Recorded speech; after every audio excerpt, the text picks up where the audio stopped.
Merci de me donner la parole pour que je puisse témoigner pourquoi, après un peu plus de 35 ans à l'assistance publique, depuis mon début de clinica, j'étais amené à donner ma démission de chef de service.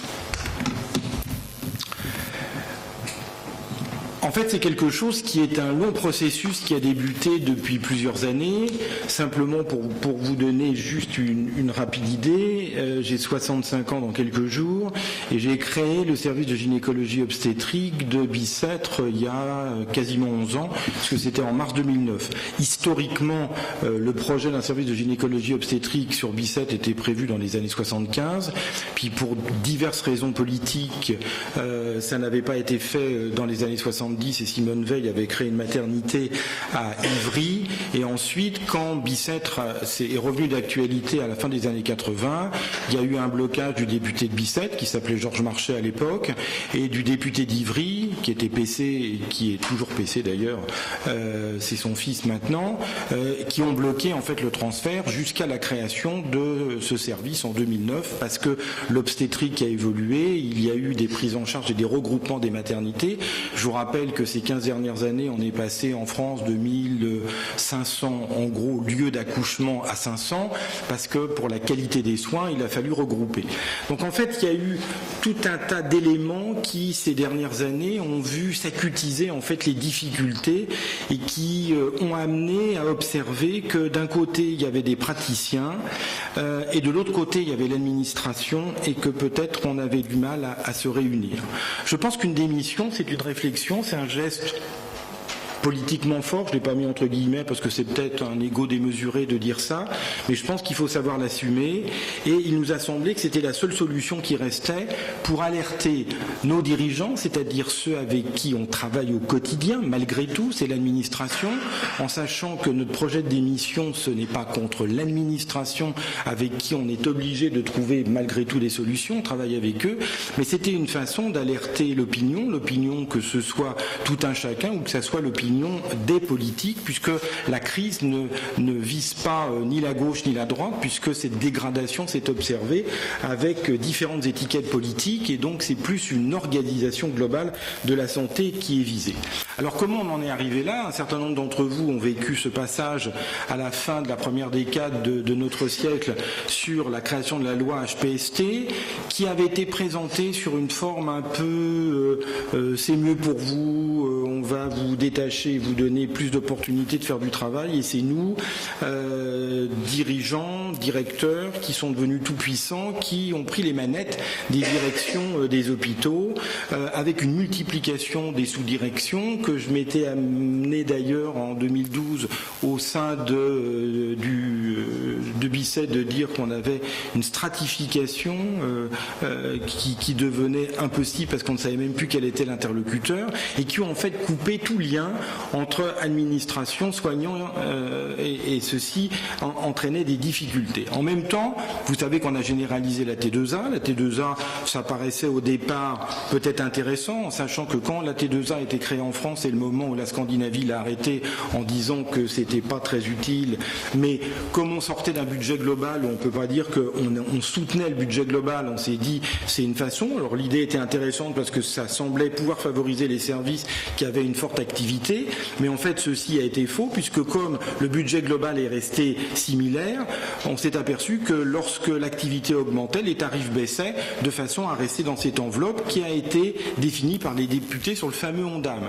L'ONDAM, on sait que depuis 10 ans, bien ça augmente d'environ 2%, alors que l'augmentation naturelle des dépenses est aux alentours de 4%. La règle est la même pour les hôpitaux publics et les cliniques privées qui, eux, par contre, peuvent choisir un peu le type de pathologie qu'ils traînent. À part ça, dans mon propos, je ne veux pas du tout opposer médecine libérale et publique, et dans mon acte de démission, en fait, j'essaye de soutenir une autre idée d'aller vers le fonctionnement de l'hôpital. Alors, dans le même temps, qu'est-ce qu'on a observé ces 10 dernières années? C'est que les hôpitaux ont continué à prendre en charge l'ensemble des progrès médicaux. C'est un peu une spécificité française, alors que dans d'autres pays, ça se fait dans d'autres lieux. Et puis pour nous, chirurgiens, et là je parle en tant que chirurgien, les nouvelles techniques opératoires associées à des nouveaux équipements coûteux ont fait qu'on est tout à fait dans une discussion permanente avec nos administrations pour essayer de faire progresser les choses. Et là, je vais rentrer dans un exemple très précis qui est le choix qu'a fait l'assistance publique il y a maintenant 18 mois de dire on va équiper tous les hôpitaux de robotique. La robotique était dans 3 ou 4 hôpitaux de la paix, simplement. On sait que les évaluations n'ont jamais montré de bénéfice de la robotique. Ça ne veut pas dire qu'il ne faut pas utiliser de robotique, parce que je pense que c'est une évolution inéluctable des techniques opératoires. Résultat des courses, donc tous les hôpitaux ont été équipés.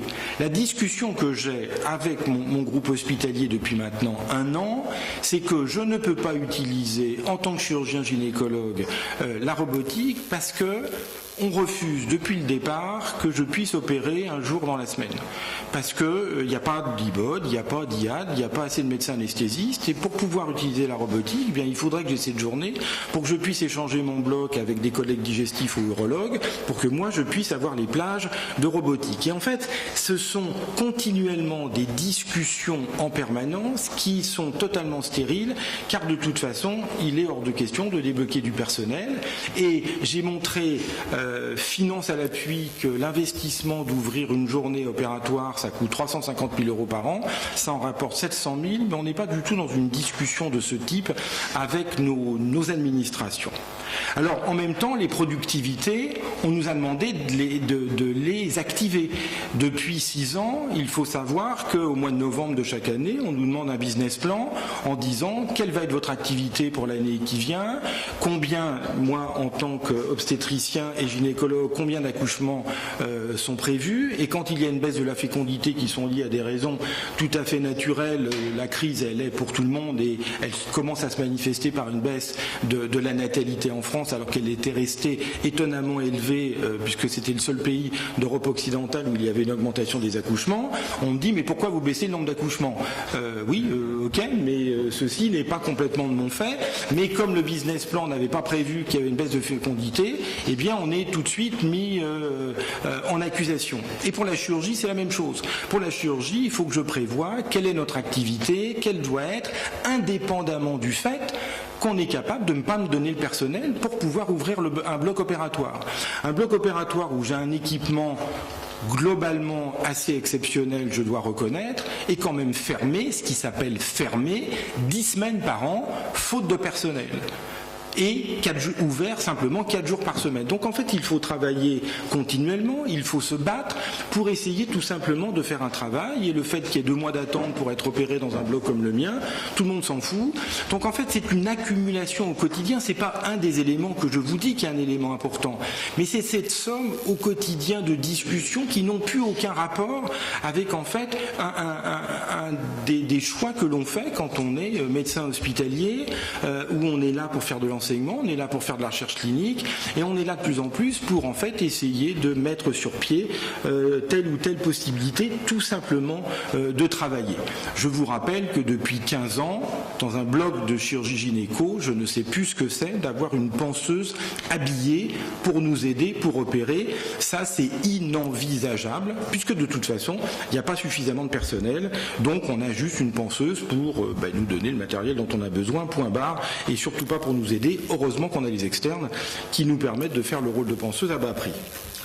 Donc l'ensemble des économies qui s'est fait, essentiellement sur le dos du personnel, eh bien on a fait disparaître totalement les services. Et derrière le service, en fait, il y avait une idée, j'ose dire, de famille, d'idée globale, pourquoi on travaille. Pour vous donner un exemple où on en est dans un hôpital comme Bicêtre, mais on peut probablement donner cet exemple pour la majorité des hôpitaux de la paix, on est actuellement à 18% d'arrêt de travail. Et quand il y a 18% d'arrêt de travail, il faut se poser la question, pourquoi ? Pourquoi ? C'est pas que les gens ils n'ont pas envie de travailler, c'est que quand on n'a plus de reconnaissance, parce qu'on n'a plus de repères par rapport à un service donné, eh bien en fait on n'a plus envie de faire des efforts pour faire telle ou telle chose. Et comme le personnel est tellement restreint, qu'on est continuellement sur la corde raide, pour un peu qu'il y ait un congé maternité ou autre chose, eh bien c'est terminé, ou un congé maladie, bien sûr, eh bien on ne peut plus faire fonctionner, et donc les gens en ont marre de travailler plus, et les gens s'arrêtent. Dans le même temps, on nous a fait avaler des couleuvres. Qu'est-ce que j'appelle avaler des couleuvres? C'est qu'on nous a dit il faut développer la chirurgie ambulatoire. Parfaitement vrai sur un plan plein de raisons médicales, les gens sont probablement mieux. Sauf que l'argumentaire qui a été fait, c'est comment passer de 110 000 lits de chirurgie en France à 30 000 lits, objectif 2021. Et derrière l'ambulatoire, en fait, c'est pas uniquement l'intérêt pour les patients que je crois tout à fait réel, mais c'est aussi un intérêt médico-éco, comment fermer des lits, comment faire des économies de personnel, mais pas des économies de personnel pour regrouper, on en a besoin, c'est comment coûter moins cher. Donc ça, c'est aussi un élément supplémentaire qui a rendu les choses difficiles. Alors les salaires des personnels non médicaux, eh bien, ils ne sont plus attractifs du tout dans les hôpitaux publics. Il faut savoir qu'avant, il y avait la crèche qui coûtait rien du tout. Il y avait la possibilité d'avoir accès à certains appartements de l'assistance publique. Maintenant, la crèche, c'est comme lorsqu'on est dans chaque municipalité, donc il n'y a même plus aucun intérêt. Et en gros, une infirmière qui débute, elle est payée entre 200 à 300 € de moins que ce qu'on observe dans la médecine libérale, ce qui fait qu'en sortie d'école, les sorties d'école, c'est mars et juin, on était à une époque à 70% de sorties d'école qui restaient à l'assistance publique, on est maintenant à 45%. Les arguments, ceux que j'ai dit par rapport aux différences de salaire, c'est variable. Il y a des gens qui disent que c'est 100 €, d'autres que c'est un peu plus, mais il n'empêche qu'il y a une absence d'entité, une absence d'intérêt, qui fait que ce qu'on observe pratiquement, c'est que les infirmières qui sortent, elles ne restent plus à la paix. Le salaire des jeunes médecins, eux, c'est excessivement faible, parce que de toute façon, ils rentrent au niveau 1, et en fait, ils gagnent tellement plus d'argent avec une révolution, qui est une révolution par rapport à ce que vous avez connu. Vous avez tous travaillé 60-70 heures par semaine. C'était peut-être une erreur, j'en sais rien, mais c'était une époque. Maintenant, c'est plus du tout vrai. Les jeunes médecins, ils ont envie de travailler 45 ou 48 heures, point barre, et ils feront pas plus. Et ce qui amène à faire que cet rapport en termes de qualité, de façon de travailler et tout, font que maintenant, ils sont en train de partir. Ils sont en train de partir parce qu'ils se reconnaissent plus dans ce qu'apporte l'assistance publique, parce qu'ils ne voient que des tracas. Résultat des courses, on va vers un moment où l'hôpital va avoir un trou de médecins. Les 35-45 ans sont en train de partir avec toutes les conséquences qu'il va y avoir, c'est-à-dire par qui on va être traité. Il va y avoir un trou entre les seniors et les plus jeunes. Et qui va faire la formation? Je ne sais pas, et c'est une question qui accentue le malaise. Alors le gouvernement actuel s'enorgueillit de la disparition du numerus clausus, ça c'est un exemple, sauf qu'on n'a pas du tout augmenté le nombre d'enseignants. Donc on va avoir plus d'enseignés, mais on ne sait pas comment on va les éduquer, parce qu'en fait on ne va pas être en nombre suffisant. Alors pour finir, où on en est sur notre groupe hospitalier, un groupe hospitalier totalement dément, puisque ce groupe hospitalier du Sud maintenant, avec la création des fameux DMU, je vous rappelle que les DMU sont formés alors qu'on n'a même pas tiré la conclusion ce que les pôles avaient amené, donc ces départements médico-universitaires, eh bien le groupe hospitalier Paris-Saclay maintenant comprend Bisset, Paul Brousse, Clamart, Ambroise Paré, Garches. Vous imaginez le schéma géographique du Sud. Donc quel est le lien entre tous ces hôpitaux? C'est difficile. Globalement, 59 d'entre nous, on a démissionné dans ce groupe. Pour une fois, c'est pas ma façon de penser, mais j'ai pris une réflexion qu'avait fait le Jean-Paul II, c'est de ne pas avoir peur de démissionner. Même si Agnès Buzyn a dit que c'était des menaces et qu'on ne démissionnerait pas. Mais en fait, on a démissionné. Heureusement, on a quand même été soutenu par les départements généraux qui ont fait qu'on n'est pas remplacé. Et Rémi Salomon, qui est le nouveau président de la CME, a dit qu'en aucun cas, il ne signerait la nomination de chef de service. Il faut savoir que lorsqu'on a démissionné, notre directeur du GH nous a envoyé une lettre sèche, 15 lignes, en disant au revoir, pas merci, et on va vous remplacer immédiatement. C'est resté quand même en travers de la gorge de beaucoup d'entre nous, parce que ça fait quand même beaucoup d'années qu'on a eu l'impression de donner beaucoup de choses. Il y a une lettre de soutien de l'ensemble des personnels hospitaliers. Alors il y a une grève de codage qui a été faite. À quoi ça a servi? C'est toute une discussion, mais en gros la grève de codage a simplement permis qu'on soit entendu. même si on peut discuter l'intérêt et est-ce que ça sert encore. Alors c'est une arme dont il faut faire attention qu'elle ne se retourne pas contre nous. Alors il y a eu beaucoup de fake news là-dessus, du genre tout ce qui ne sera pas codé fin janvier, on ne pourra pas le rattraper. En fait c'est faux parce que l'ARS donne à l'AP chaque année 90% du budget de l'année précédente. L'administration a les comptes rendus d'hospitalisation, donc c'est rattrapable. Il y a des discussions en cours avec l'ARS Martin Hirsch et le président de la CME sur les rattrapages. Par contre, s'il y a une exigence absolue du codage par les services, il va y avoir une discussion sur qu'est-ce qui va être mieux, la rétention du codage ou le maintien de la grève. Je pense, pour conclure, qu'il est urgent de revaloriser les salaires des personnels soignants et de l'ensemble des personnels soignants, que ce soit le personnel non médical que le personnel médical, de réintroduire le service au sein de la gouvernance alors qu'il a totalement disparu, parce que derrière le service, il y a une connaissance de ce qui se passe au quotidien, et afin que les directions puissent avoir des interlocuteurs ciblés à chaque moment. L'heure du choix est maintenant venue, les médecins démissionnaires, on demande pas forcément quelque chose pour nous directement, on demande simplement que l'hôpital soit entendu, valorisé, pour qu'il puisse maintenir ses choix. Je vous remercie de votre attention. Merci Hervé, tu as tenu le temps à la seconde près. Pour être un peu ironique, je dirais qu'au moins le mouvement a eu un élément positif, c'est qu'on vous a écrit une lettre pour vous dire merci au moment de la démission. Tous les anciens chefs de service de l'assistance publique sont partis à la retraite sans que jamais aucun chef de service, et que ce soit d'ailleurs à Paris, Lyon ou Marseille, ne reçoive une lettre officielle du fait qu'ils avaient été promus à la retraite. Donc ça n'existait jamais. Donc là, c'est une grande victoire. Quels sont ceux qui ont des questions à poser à Hervé? J'en aurai après, mais je vous donne d'abord la parole. Donc qui veut? Oui, Jacques, tu as levé la main? Jacques Bellieti. Oui. Donc là, on a un tableau un peu désespérant. Moi, je voudrais, au-delà de tout ce qui a été dit, au-delà d'un appel au retour des services, je ne suis pas certain que ce soit l'avenir, il y a quand même des arguments pour le fait que la situation d'une infirmière ou du personnel en Île-de-France est beaucoup plus difficile que dans le pays de... toute augmentation du salaire à la paix entraîne immédiatement la volonté de tous les syndicats et dans toute la France d'être au même niveau. Donc ça, c'est quand même des éléments... Et dans toutes les professions, puisque c'est une administration globalisée. D'accord. Donc ça, c'est quand même un point qui fait que c'est difficile. Et donc, ce qu'on voudrait presque, c'est avoir un peu plus d'autonomie. Parce que le problème des infirmières, on en manque. Et on en manque pour l'utilisation des outils modernes, mais il y en a plein. Mais si on pouvait les recruter, on aimerait bien les recruter. Il n'y en a pas. Il n'y en a pas sur le marché, oui ou non? Tout à fait. D'accord. On a limité la formation il y a maintenant une dizaine d'années aussi. Donc une des questions dans ces revendications, dans ces éléments qui sont justifiés, c'est comment pourrait-on co-construire ce qu'on veut avoir. Et c'est un peu la question que je te pose. C'est comment co-construire. L'argument disant comment on va former les nouveaux, franchement, quand on regarde le nombre d'heures d'enseignants passés à l'enseignement, je suis pas sûr que la revendication de demander plus d'enseignants, comment on va abattre le numerus clausus, soit une discussion entendable. Donc c'est là la question, c'est ça.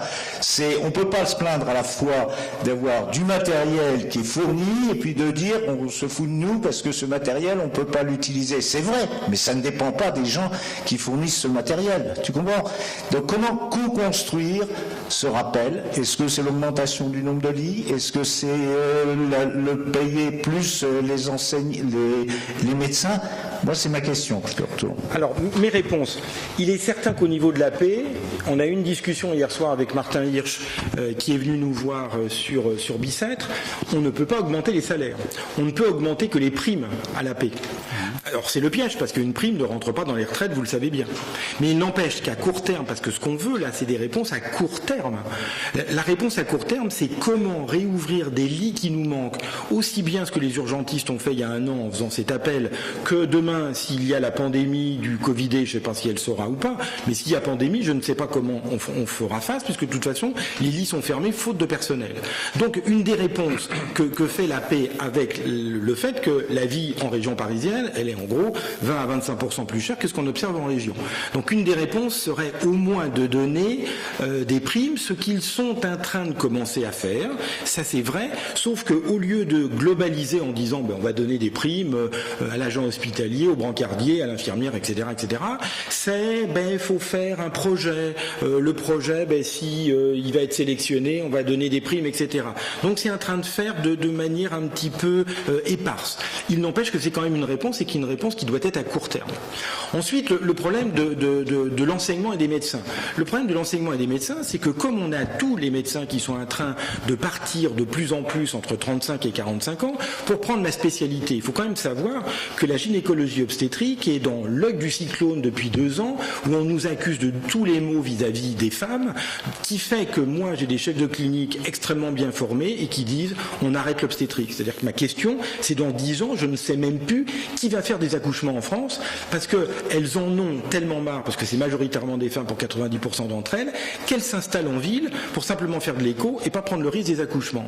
Donc en fait, on est dans une situation où les gens partent, où dans l'enseignement, parce que derrière l'enseignement, il n'y a pas que l'enseignement en fac, on va faire des cours en sachant que les cours changent, en sachant que la simulation très développée en chirurgie est extraordinairement chronophage, même si elle est utile, et puis quand même l'enseignement au quotidien, c'est que quand on est professeur, on opère aussi, et dans mon service où j'ai la chance d'avoir des 10e semestres, s'ils viennent, c'est qu'ils savent qu'on les aide à opérer. Tout ça, c'est du temps qui est jamais comptabilisé vraiment qu'en termes d'enseignement, parce qu'en fait, c'est ce compagnonnage dont on sait, où on est quand même relativement fier, parce que quand on compare la formation de nos internes en France par rapport à ce qui se passe en Europe, on peut quand même se féliciter de ce qui se passe encore. Donc tout ça, c'est du temps, et ce qu'on a peur, c'est que si on augmente le nombre d'étudiants qui vont errer un peu dans les services, parce qu'il va y en avoir beaucoup plus, eh bien je ne sais pas comment ça va se faire. Dernièrement, j'étais au Karolinska à Stockholm, pour un service qui est discrètement plus gros que le mien, je suis 14 temps plein, ils étaient 65 temps plein. Donc ils me disent, oui, quand on fait de l'enseignement, on s'arrête et on discute avec les étudiants. Ouais, ok, j'aimerais bien faire ça. J'ai pas le temps de faire ça. Oui.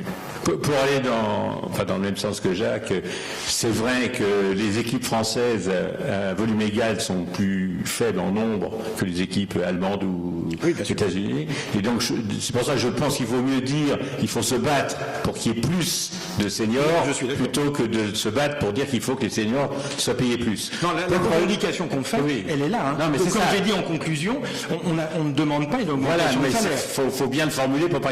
Le problème des primes, je crois que Jacques a bien fait, et ta réponse convient tout à fait. Il va falloir convaincre, et l'Académie de chirurgie qui est nationale peut en parler, il va falloir convaincre tous nos collègues des régions. Parce que moi, actuellement, dans un petit symposium qui va avoir lieu, je vais défendre la prime pour les Parisiens et un de mes collègues va défendre la prime pour tout le monde.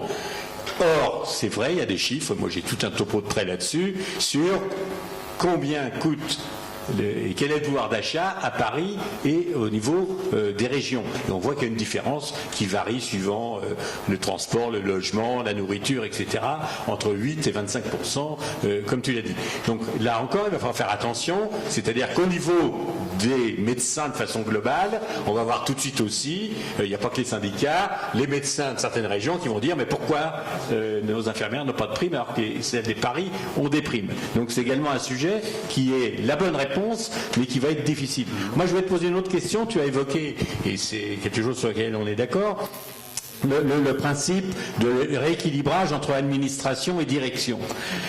Et comme l'intérêt de la séance d'aujourd'hui, c'est pas tellement de voir si ça se passe pas bien, parce qu'on le connaît déjà, mais c'est quelles sont les solutions. Comment tu vois, toi, le fait que pourrait fonctionner, c'est une des recommandations de l'Académie de médecine et qu'on avait mis aussi dans le rapport avec l'Académie de chirurgie, entre un directeur administratif et un directeur médical. Comment tu vois l'articulation pour que ça soit efficace et que ça soit pas simplement un truc écrit qui sert à rien? J'ai pas répondu sur le fait est-ce que le service, on devait y revenir ou pas. On peut rester une réflexion sur le service, on peut rester une réflexion sur le DMU maintenant, puisque le pôle n'existe plus. Mais je pense, même si on reste sur ce qui a été défini sur le DMU actuel, il faut qu'il y ait de manière à poids égal de choix le rôle d'un administratif qui est une réflexion sur l'économie du DMU, parce que les DMU, pour ceux qui ne savent pas, peuvent aller de 450 à 1500 personnes qui travaillent dans un DMU. Donc c'est une vraie entreprise. Donc en fait, il faut qu'il y ait le côté économique de gestion. On est obligé, on est impliqué quand même là-dedans maintenant, avec une direction médicale où il va y avoir les idées qui vont être faites. Je pense qu'il faut qu'il y ait un travail commun, un travail de proximité, et que ça ne soit pas ce qu'on constate actuellement, que ce soit les choix administratifs qui en fait amènent la façon dont on exerce la médecine, parce que maintenant on ne nous demande plus du tout notre avis, on est là que pour exécuter ce qu'on nous demande de faire. Et je pense qu'il faut qu'il y ait un rôle plus important. Sur le salaire, j'avais quand même une chose à dire. Tous mes collègues dans la majorité des pays, vous le savez le constater, quand on leur dit qu'on est chef de service et qu'on a 0 € de prime, ça c'est quand même un poil culotté quand même. Je trouve que c'est pas normal qu'un responsable de DMU ou d'un responsable de service n'ait pas, par l'action qu'ils ont, au moins sur le plan financier, quelque chose qui correspond à ce travail qui est un travail en supplément. D'autres questions? Oui, Daniel, Loisance. Un petit commentaire. Il faut rappeler l'histoire. La situation s'est considérablement aggravée avec la loi hospitalière de Sarkozy. Et il faut resituer ce contexte hospitalier à ce niveau-là. Qu'est-ce qui s'est passé? Il s'est passé que la haine des chefs de service, je dis bien la haine des chefs de service dans le milieu administratif, a fait que tout a été organisé pour leur retirer tous les pouvoirs. C'est absolument ce qui s'est passé. Je vous rappellerai un article qui est sorti dans le journal des directeurs d'hôpitaux en 2004, où on expliquait qu'un directeur à l'hôpital, en particulier dans le CHU, ne connaissait qu'une difficulté, les chefs de service. Et que tout ceci a conduit au discours de Sarkozy à Bordeaux: je ne veux à l'hôpital voir qu'une seule tête, celle du directeur. Donc tout ça a été parfaitement organisé par l'école de Rennes et les syndicats de directeurs d'hôpitaux, et ça a conduit à cette loi hospitalière contre laquelle on a essayé de se battre, et on a échoué. La seule chose qu'on a réussi à faire à l'époque, c'est ramener le doyen dans le directoire du CHU. Parce qu'au tout départ, le doyen n'existait plus. Le CHU était enterré. Donc je crois que si on n'a pas compris le fait que les gens qui ont imposé toutes ces lois et cette réorganisation, et qui sont encore aux manettes aujourd'hui, si ces gens-là continuent à avoir vis-à-vis des médecins le même comportement, on n'a aucune chance de s'en sortir. Donc la seule possibilité pour s'en sortir, c'est de reprendre le combat, mais sur des bases un peu différentes. C'est-à-dire qu'il faut les bouter dehors. Il n'y a pas d'autre solution. Ouais, Daniel, on peut être un peu plus modéré peut-être dans la mesure où... Pour être compris, il faut être caricatural. Oui, il faut être caricatural. Mais enfin, il y a quand même un certain nombre de directeurs d'hôpitaux qui n'étaient pas... Il y en a certains qui étaient comme ça, c'est évident. Il y en a d'autres qui étaient des gens intelligents. Et il y a certains hôpitaux, aussi bien à Paris qu'en province, qui ont marché correctement. Donc il faut qu'on fasse attention quand même. On est à l'Académie nationale de chirurgie. Alors, il y avait... Oui. Chacun son tour. Gérard Morvan et puis Albert-Claude Lamou. Et Albert-Claude et Pascal. Et Pascal Gérard. Pascal Gérard. Je voudrais te demander, depuis la prise de fonction de chef de service, quelle a été l'évolution du ratio entre le personnel administratif et le personnel médical, et par comparaison avec des structures de poids dans le privé, est-ce que tu as une idée de ce que ça représente? Alors non, par rapport au privé, non, je voudrais pas donner d'éléments, je suis pas certain de maîtriser complètement. Toutes les semaines sur l'internet intra-hospitalier, on voit arriver des nouvelles têtes. Il y a une stratification énorme avec des gens qui arrivent de partout dont on ne sait même pas ce qu'ils font. Alors ils ont probablement une action, je ne veux pas faire de critique absolue parce que ça serait excessif, mais je trouve qu'il y a une hypertrophie du secteur de direction qui ne correspondent à rien et à des choses parfaitement inutiles. L'administratif, c'est plus 18%. Voilà. Sur les 15 dernières années à peu près. Donc, Albert Claude et puis... Oui, juste une question un peu technique. Tu as dit que Hirsch, par rapport au problème des primes et à l'intégration des primes dans le calcul des retraites, il me semble qu'avec cette réforme qui est en cours de discussion à l'Assemblée, les primes seront intégrées dans le calcul des retraites. Peut-être, bien sûr. Et ça, c'est clair dans la nouvelle loi, si elle passe, on verra bien. Enfin, le problème actuellement des primes à l'AP, c'est que comme les primes ne sont pas les mêmes dans tous les hôpitaux, l'AP se fait des concurrences internes. Et donc, comme elle se fait une concurrence interne, moi qui m'occupe des blocs, on voit les penseuses d'un hôpital aller dans un autre hôpital en fonction des primes qui apparaissent. Parce que là aussi, ce qu'on constate, alors pas tellement à Paris, parce qu'on n'a pas de remplacement ou de choses comme ça par des médecins qui viennent pour faire des gardes de manière un peu sauvage, mais quand on regarde les modifications des salaires qu'il peut y avoir dans certaines régions, là nous dans notre spécialité, on est confronté par exemple l'hôpital de Tourcoing, la maternité était fermée faute de docteurs. Ils rouvrent la maternité de Tourcoing qui faisait quand même 2500 accouchements et que c'est compliqué quand même de supprimer 2500 accouchements comme ça, avec 3 jeunes PH qui ont été pris au CHU et que l'on met en poste à Tourcoing avec un salaire de 15 000 euros. Comme ça. Donc, tant mieux pour elles vont gagner 15 000 euros. Vous savez quel est le salaire d'un PUPH fin de carrière, dernier échelon, ce qui est mon cas, je suis loin des 15 000 euros. Donc, en fait, on observe que, soi-disant, il n'y a pas d'argent, on voit arriver en fait des sommes qui sont mobilisées parce que dans nos spécialités en gynécologie obstétrique, on ne peut pas fermer des maternités. Vous savez très bien, quand on ferme une maternité, vous avez toute la ville qui est en train de défiler et tout. Donc pour laisser des structures ouvertes, en fait, on trouve des sommes, je ne sais pas d'où elles sortent, où on va payer des gens à des sommes extravagantes. Et à un moment donné, il faut aplanir tout ça. Je veux dire, on ne peut pas accepter de dire qu'on va payer 15 000 euros à Tourcoing, le week-end de garde de l'anesthésiste à La Roche-sur-Yon, parce que je l'ai su il y a une semaine, 5 000 euros. Enfin, c'est n'importe quoi. Donc en fait, on a besoin d'un moment où on va réunir pour mettre les salaires correctement à place. Pascal. Oui, c'est bien Gérard Pascal. Mon prénom c'est Gérard. Voilà. Non, je voudrais juste rebondir sur la question des salaires qui est effectivement tout à fait légitime, sur laquelle c'est quand même un point très important sur lequel il ne faut pas se pasquer les yeux parce que c'est motivant pour plein de raisons que vous avez données qui sont tout à fait justes et que je reçois entièrement. Simplement, là par contre je m'inscris en faux, excuse-moi, François, sur le fait qu'on puisse se fonder sur une différence territoriale. Parce que, par exemple, entre Paris et la province, etc.